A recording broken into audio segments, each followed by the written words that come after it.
اعوذ باللہ من الشیطان الرجیم بسم اللہ الرحمن الرحیم بسم اللہ الرحمن الرحیم الحمد للہ رب العالمین وصلی اللہ وسلم وبارک علی عبدہ ورسولہ محمد وعلی آلہ وصحبہ اجمعین وعلی من تبعہم بإحسان الی یوم الدین. اما بعد، شیخ البانی رحمۃ اللہ علیہ نے تلخیص صفت صلاۃ النبی میں قیام کے جو مسائل ہیں ان میں سے ایک مسئلہ یہ ذکر کیا ہے کہ حالت نماز میں کسی لکڑی سے ٹیک لگا سکتے ہیں، کسی ستون سے ٹیک لگا سکتے ہیں، زیادہ عمر ہونے کی وجہ سے یا بدن کمزور ہو جانے کی وجہ سے. کیا مسئلہ ہے؟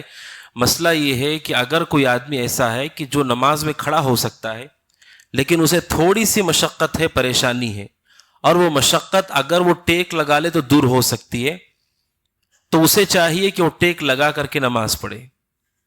جسے کھڑے ہونے میں تکلیف نہیں ہے، اس لیے کہ اس سے پہلے گزر چکا ہے کہ جو نہیں کھڑا ہو سکتا، طاقت نہیں ہے، وہ بیٹھ کر کے نماز پڑھے.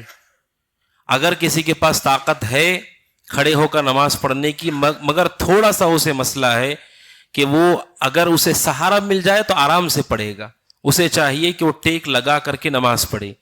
اور ایک حدیث ہے ابو داؤد کے اندر، حدیث ہے، ایک تابعی ہے ہلال ابن یساف، وہ کہتے ہیں کہ میں ملک شام کے ایک جگہ رقہ میں پہنچا تو مجھے ہمارے بعض ساتھیوں نے کہا کہ آپ کسی صحابی سے ملنا چاہیں گے؟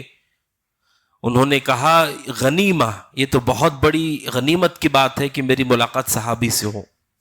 تو وہ مجھے لے کر کے گئے ایک صحابی کے پاس جن کا نام تھا حضرت معبد کے پاس، حضرت وابصہ بن معبد، ان کے پاس لے کر گئے. کہتے ہیں کہ میں نے دیکھا، سب سے پہلے میں نے ساتھیوں سے کہا یہ صحابی ہیں تو پہلے ان کو دیکھتے ہیں کہ یہ کیسے ہیں، کیسے یہ لوگ رہتے ہیں، ان کا لباس کیسے ہے، ان کے اخلاق و اطوار کیسے ہیں.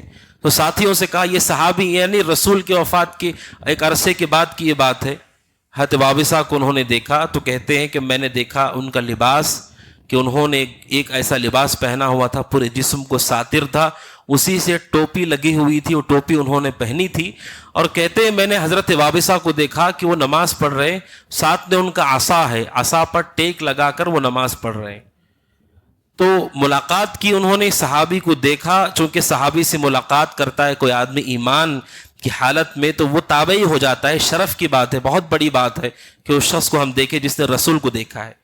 تو انہوں نے صحابی کو دیکھا، ان کا لباس، اور یہ ایک عمل بتایا انہوں نے کہ جب ہم نے دیکھا وہ ٹیک لگا کر کے نماز پڑھ رہے تھے. سلام پھیرنے کے بعد حضرت ہلال کہتے ہیں جو تابعی ہیں، میں نے سلام کیا، میرے ساتھ میں جو ساتھی تھے انہوں نے بھی صحابی کو سلام کیا، اور ہم نے ان سے اس مسئلے کے بارے میں دریافت کیا کہ وہ نماز میں عصا پر ٹیک لگا کر کے نماز پڑھ رہے ہیں. پھر روایت نقل کے ابو داؤد رحمہ اللہ نے کہ جب اللہ کے نبی علیہ الصلوۃ والسلام لما اسن، جب اللہ کے نبی علیہ الصلوۃ والسلام کی عمر ہوئی اور اللہ کے نبی علیہ الصلوۃ والسلام کا وزن بڑھا تو آپ نے اپنی نماز پڑھنے کی جگہ پر ایک چیز بنوا دی، ایک چیز بنا لی اللہ کے نبی نے ٹیک لگانے کے لیے. چونکہ اللہ کے نبی رات میں قیام کرتے تھے اور لمبا قیام کرتے تھے، تو آپ نے کوئی چیز بنوا لی جس سے آپ ٹیک لگا سکیں. یہ ابو داؤد رحمہ اللہ نے نقل کیا. یعنی پیارے رسول صلی اللہ علیہ وسلم سے یہ ثابت ہے کہ آپ نے اپنی نماز کے لیے کوئی ایسی چیز بنائی جس پر آپ ٹیک لگا سکیں. تو اس سے پتہ چلتا ہے کہ نفل نماز کوئی آدمی پڑھنا چاہتا ہے یا تہجد کی نماز پڑھنا چاہتا ہے اور اسے کھڑے ہونے کی طاقت ہے، تھوڑا سا مسئلہ یہ ہے کہ اسے اگر ٹیک مل جائے تو تھوڑی سی جو پریشانی ہے وہ بھی ختم ہو جائے گی. اسے چاہیے کہ وہ ٹیک لگا کر کے نماز پڑھے، کیونکہ اسے اجر پورا مل جائے گا. اس لیے کہ آپ نے سنا بیٹھ کر نماز پڑھے گا تو آدھا ثواب ملے گا جو نفل نماز بیٹھ کر پڑھتا ہے. تو اللہ کے نبی علیہ الصلوۃ والسلام سے یہ ثابت ہے. اور دوسرا مسئلہ پتہ چلتا ہے کہ جب نفل نماز میں ٹیک لگانے کی اجازت ہے اس آدمی کے لیے جس کے لیے تھوڑی سی مشکل ہے، تو پھر فرض نماز میں زیادہ تاکید ہے. بلکہ علماء نے کہا کہ اگر کوئی آدمی ایسا ہے کہ جسے اگر تھوڑا سا سہارا مل جائے وہ پوری طرح قیام کر سکتا ہے، تو اس پر واجب ہے کہ وہ تھوڑا سا ٹیک لے اور کھڑے ہو کر کے نماز پڑھے، کیونکہ وہ رکن ہے کھڑا ہونا، اور وہ رکن ساقط ہوتا ہے مشقت کے ساتھ. تو جب نفل نماز میں اللہ کے نبی نے ٹیک لگایا ہے تو پھر فرض نماز میں بھی مومن کو چاہیے کہ اس رکن کو ایسے ہی نہ چھوڑ دے، بلکہ وہ کوئی ہو سکتا ہے چیئر رکھے ہوئے، چیئر پر ہاتھ اگر رکھنے سے وہ کھڑا ہو سکتا ہے، چیئر پر ایک ہاتھ پکڑ لے اپنا اور کھڑا ہو جائے. لیکن ایک شرط یہ ہے، اگر بہت پریشانی ہے تب یہ جائز نہیں ہے. اگر پریشانی زیادہ ہے فرض نماز میں تب جائز نہیں ہے، کیونکہ اللہ کے نبی نے فرمایا کھڑے ہو کر کے نماز پڑھو. نہیں پڑھ سکتے، طاقت نہیں ہے، کوئی آدمی ہے جو سہارا لے کر کھڑا ہے اور کانپ رہا ہے، اس کی ٹانگیں کانپ رہی ہیں، پسینے سے شرابور ہو رہا ہے، اس کے لیے جائز نہیں ہے، کیونکہ اس نے اپنے آپ پر مشکل ڈال لی اور اس کی نماز میں کوئی سکون نہیں رہے گا. اسے کھڑے ہونے کی پریشانی ہے تو وہ کیسے توجہ سے نماز پڑھے گا. یہ ان لوگوں کے لیے ہے فرض نمازوں میں کہ جنہیں تھوڑے سے سہارے کی ضرورت ہے. کوئی آدمی جیسے تھوڑا دیوار کے ہاتھ لگا لے تو وہ کھڑا ہو سکتا ہے، یا کرسی کو ہاتھ لگا لے تو وہ اطمینان سے کھڑا ہو سکتا ہے، سکون سے نماز پڑھ سکتا ہے. اسے چاہیے کہ وہ اس عمل کو، اس رکن کو ضائع نہ کرے. یہ مسئلہ انہوں نے ذکر کیا ہے. پھر دوسرا مسئلہ ہے الجمع بین القیام والقعود، کہ تہجد کی نماز میں ایک طریقہ وہ بھی رسول اکرم صلی اللہ علیہ وسلم سے ثابت ہے کہ تہجد کی نماز آپ سہارا لے کر کے کوئی آدمی پڑھتا ہے تھوڑی سی پریشانی کے لیے تو یہ بھی جائز ہے، کوئی بیٹھ کر کے ہی پڑھتا ہے تو بھی جائز ہے، آدھا ثواب اس کو ملے گا. تیسری ایک شکل شیخ البانی رحمہ اللہ نے ذکر کی ہے، وہ یہ ہے کہ کھڑے ہونا بھی اور بیٹھنا بھی ایک ساتھ، دونوں یہ بھی جائز ہے اور صحیح ہے. کہ کوئی آدمی نماز پڑھتا رہے قیام میں بیٹھ کر کے نماز پڑھتا رہے یہاں تک کہ کچھ آیتیں باقی ہیں تو وہ کھڑا ہو جائے، کھڑے ہو کر کے ان آیتوں کو پڑھے اور پھر رکوع اور سجدہ کرے.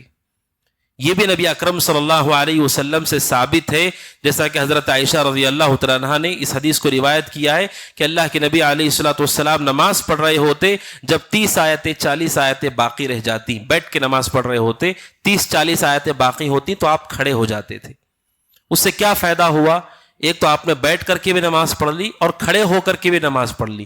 تو یہ طریقہ بھی پیارے رسول صلی اللہ علیہ وسلم سے ثابت ہے، لہٰذا اس پر بھی عمل کرنا درست ہے، صحیح ہے اور سنت سے ثابت ہے. کوئی آدمی ایسا ہے جو تہجد کی نماز میں بیٹھ جاتا ہے، بیٹھ کر کے نماز پڑھتا ہے اور ابھی وہ رکوع کرنے والا ہے، اس سے پہلے کھڑا ہو جائے اور 2-4 آیتیں پڑھ کر کے پھر رکوع میں جائے تو یہ عمل صحیح ہے کہ آدمی ایک ہی نماز میں بیٹھ بھی جائے اور کھڑا بھی ہو جائے. یہ تہجد کی نماز میں رسول اکرم صلی اللہ علیہ وسلم سے ثابت ہے. ایک اور مسئلہ ہے، وہ یہ ہے کہ پیارے رسول صلی اللہ علیہ وسلم نے بیٹھ کر کے بھی نماز پڑھی ہے. تو اس سے کوئی آدمی یہ کوئی سمجھ لیتا ہے کہ بیٹھ کے رسول نے جب پڑھی ہے تو یہ بھی سنت ہے، جبکہ ہم نے کہا بیٹھ کے پڑھنے سے آدھا ثواب ملتا ہے اور خود رسول نے بیٹھ کے پڑھی ہے. تو کیا پتہ چلتا ہے؟ یعنی بیٹھ کر پڑھنا بھی سنت ہے تو آدھا ثواب کیوں ہمیں ہے؟ تو اس حوالے سے روایت ہے صحیح مسلم کی، حضرت عبداللہ بن عمر کہتے ہیں کہ مجھے کسی نے حدیث بیان کی کہ پیارے رسول نے فرمایا کہ کوئی آدمی بیٹھ کر کے نفل نماز پڑھتا ہے اسے آدھی نماز کا ثواب ملتا ہے. کہتے ہیں تو میں اللہ کے نبی سے دریافت کرنے کے لیے آیا تو اتفاقاً اس وقت رسول نماز پڑھ رہے تھے، نفل نماز، اور بیٹھ کے ہی پڑھ رہے تھے. سوال جو پوچھنا تھا انہیں وہی ہو رہا تھا وہاں کہ اللہ کے نبی صلی اللہ علیہ وسلم بیٹھ کر کے نماز پڑھ رہے تھے. کہتے ہیں آپ نے سلام پھیرنے کے بعد کہا ما لک یا عبداللہ، آپ نے کہا عبداللہ تو کیا ہو گیا، کیا بات ہے؟ تو انہوں نے کہا اللہ کے نبی مجھے کسی نے بیان کیا ہے کہ آپ نے کہا کہ کوئی آدمی بیٹھ کر کے نماز پڑھے تو آدھا ثواب ملتا ہے اور آپ بیٹھ کر کے نماز پڑھ رہے ہیں. اللہ کے نبی نے فرمایا علیہ الصلوۃ والسلام اجل، آپ نے کہا ہاں تم نے صحیح سنا ہے، یعنی حدیث صحیح ہے، میں نے ہی ایسا کہا ہے لوگوں کو. اور آپ نے آگے کہا لیکن ولکنی لست کاحد منکم، لیکن میں تم میں سے ایک عام آدمی کی طرح نہیں ہوں، تم میں سے عام آدمی کی طرح نہیں. یعنی یہ پیارے رسول کی خصوصیت ہے کہ رسول بیٹھ کر کے بھی نماز پڑھیں، آپ کے لیے پورا ثواب ہے، یہ رسول کے لیے خاص ہے. تو یہ حدیث بڑی اہم ہے کہ کچھ اعمال ایسے ہیں جو رسول کے ساتھ خاص ہیں، وہ پوری امت کے لیے نہیں ہے. اگر امت کے لوگ بیٹھ کے نماز پڑھتے ہیں انہیں آدھا ثواب ملے گا جیسے آپ نے کہا لوگوں سے، لیکن رسول کی جو بات ہے آپ نے کہا میں تم میں سے کاحد منکم، تم میں سے ایک آدمی کی طرح میں نہیں ہوں، یعنی درجہ رسول کا اور امتی کا ایک جیسا نہیں ہے، یعنی رسول کو پورا ثواب ملتا ہے. لہٰذا اگر کوئی آدمی حدیث کی کتابوں میں یہ پڑھتا ہے کہ رسول اکرم صلی اللہ علیہ وسلم نے بیٹھ کے نماز پڑھی تو کوئی یہ کہہ دے کہ بیٹھ کر نماز پڑھنا مطلق سنت ہے اور پورا اسے ثواب ملے گا، تو ایسا نہیں ہے. بیٹھ کر پڑھنا جائز ہے لیکن نماز میں اسے اجر آدھا ملے گا، جیسا کہ نبی اکرم صلی اللہ علیہ وسلم نے بیان کیا ہے. تو خلاصہ کلام کیا ہے؟ خلاصہ کلام یہ ہے کہ حالت صلاۃ میں اگر کسی آدمی کو ٹیک لگانے کی ضرورت ہو، ٹیک لگانے سے وہ ٹھیک طرح کھڑا ہو سکتا ہے تو اسے ٹیک لگا لینا چاہیے، یہ اس کے لیے زیادہ بہتر ہے. اور دوسرا یہ کہ قیام حالت قیام کے ساتھ ساتھ حالت جلوس قعود دونوں ایک ساتھ یہ ممکن ہے اور حدیث سے ثابت ہے۔ اللہ سبحانہ وتعالیٰ سے دعا کہ اللہ سبحانہ وتعالیٰ ہمیں نماز کو صحیح سنت کے مطابق ادا کرنے کی توفیق عطا فرمائے، آمین۔ ھذا وصلی اللہ وسلم علی نبینا محمد وعلی آلہ وصحبہ اجمعین۔ السلام علیکم ورحمۃ اللہ وبرکاتہ۔